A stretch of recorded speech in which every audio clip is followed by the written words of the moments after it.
Bonjour ou bonsoir, tout dépend à quelle heure vous écoutez ce podcast de l'ODJ Média.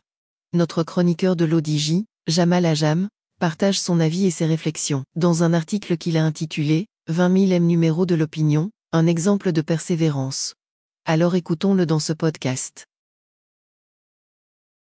L'auteur démarre son article ainsi. Le lundi 28 septembre 2023, le quotidien L'Opinion, doyen et fleuron de la presse francophone au Maroc, a livré son 20 000e numéro marquant un parcours de 58 années et quelques mois d'exercice d'un journalisme sobre dans son engagement et son professionnalisme. Et la saga continue dans la résistance et la persévérance. L'Opinion poursuit sereinement son chemin tirant les dividendes d'un passé glorieux, arrimé à un présent avec ses nouvelles exigences, ce qui lui ouvre les perspectives d'un avenir toujours prometteur. L'Opinion prend certes de l'âge mais ne vieillit pas. Son secret est d'avoir toujours su faire preuve de résilience devant les crises, de transcender les contraintes et conjonctures, et de traverser les tempêtes sans se détourner de sa raison d'être, celle de porter les valeurs de la nation, de faire entendre la voix du peuple, et de pratiquer un journalisme citoyen engagé où le militantisme de la plume est marqué par une rigueur professionnelle garante de sérieux et de crédibilité. Raconter l'Opinion, c'est raconter tout un pan de l'histoire du Maroc indépendant, dont le journal a été un témoin actif, et parfois un acteur à ses dépens. Les circonstances de son avènement en pleine tourmente d'une époque où les termes opinion, démocratie et liberté de presse avaient pour vis-à-vis oppression, étouffement et pratiques liberticides, promettaient au journal de connaître une vie riche et mouvementée. L'auteur poursuit son article ainsi. L'Opinion, pour rappel, a été fondée par le parti de l'Istiklal le 9 mars 1965 à une période très trouble, où la liberté de la presse était particulièrement en souffrance. C'était l'année de la proclamation de l'état d'exception faisant suite à la première motion de censure de l'histoire du Parlement marocain et aux événements sanglants du 23 mars 1965 à Casablanca. L'Opinion devait en outre succéder un autre titre, La Nation africaine, interdit quelques semaines auparavant par les pouvoirs publics et dont le directeur fut emprisonné. Le choix du nom L'Opinion fut à la fois une critique en creux de la décision d'interdiction de la nation africaine et l'affichage de l'identité du journal, celle de tribune de promotion de la liberté d'opinion et de confrontation des idées.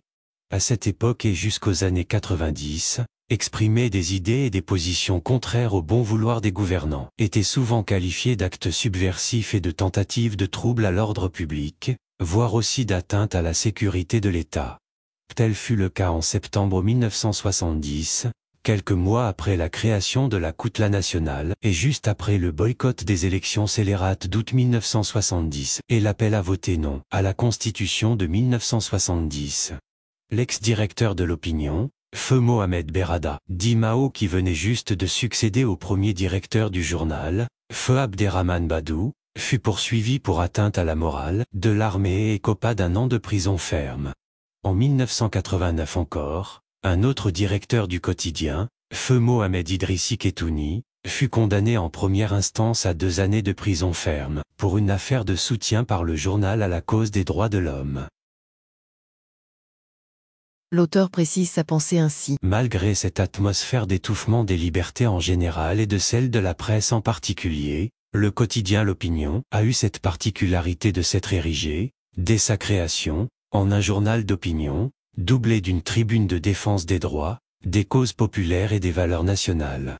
La ligne éditoriale du journal est demeurée constante contre vent et marée. Quand bien même le combat pour la liberté de la presse et des libertés publiques et individuelles a été globalement remporté, il n'en demeurait pas moins que celui de la consécration de la démocratie, du développement économique et social, de la justice sociale et du parachèvement de l'intégrité territoriale ont continué à figurer en tête des préoccupations, à côté de l'impératif droit du public à l'information. L'action d'un journal engagé comme l'Opinion s'inscrit ainsi dans une logique de pérennité, nonobstant les changements d'époque et de conjoncture. L'Opinion a par ailleurs pu relever un très grand défi, celui d'être en même temps un journal professionnel et un journal partisan. Mariage plutôt réussi malgré l'incompatibilité supposée entre les deux. D'autant que les caractéristiques, qui sont celles de l'Opinion, ne faisaient pas forcément bon ménage ailleurs, à savoir journal d'opinion ouvert sur la société, quotidien professionnel d'information, et porte-parole d'une formation politique.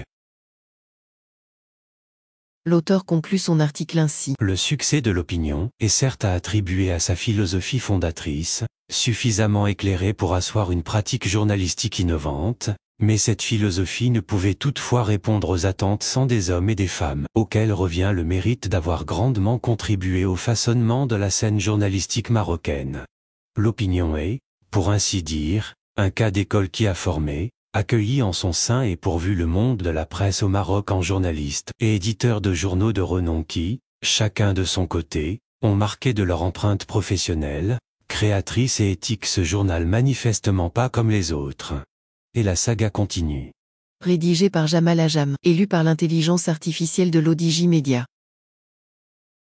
Merci d'avoir écouté ce podcast de l'ODJ Media, ce bouquet de supports numériques, portail, magazine mensuel connecté, web radio et web TV.